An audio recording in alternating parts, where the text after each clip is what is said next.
ओम शांति।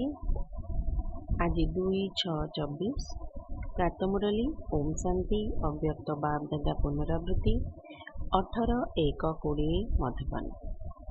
आज महावाक्य ब्रह्मा बाबा समान त्याग तपस्या एवं सेवार प्रकंपन सारा विश्व रे विच्छुरित कर। आज वरदान प्रति निश्वास रे योग सहित सेवार संतुलन द्वारा आशीर्वाद प्राप्त करुवा सदा प्रसन्न चित्त आत्मा हो। जेपरि योगर संयोग सदा सर्वदा जोड़ी होई रहिबा पई ता उपरे विशेष ध्यान देउछ, सेहीपरि सेवारे मध्य सदा सर्वदा संयोग लागी रहिथाउ। प्रति निश्वास रे योग एवं प्रति निश्वास रे सेवा हेउथाउ। एहाकु कुहा जाए संतुलन रखिबा।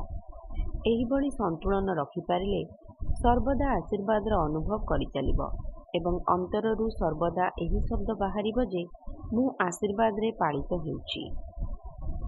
मेहनत करिबारु एवं युद्ध करिबारु मध्य मुक्त होइजिब।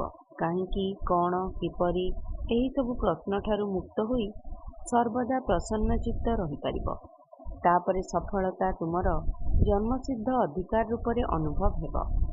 आजिर स्लोगान जदि बाबांक ठारू पुरस्कार नेबाकु चाहुछ तेबे निज ठारू एवं साथी मानक ठारू सर्वदा निर्विघ्न रहिबार प्रमाणपत्र साथी रे रहिबा दरकार। ओम शांति।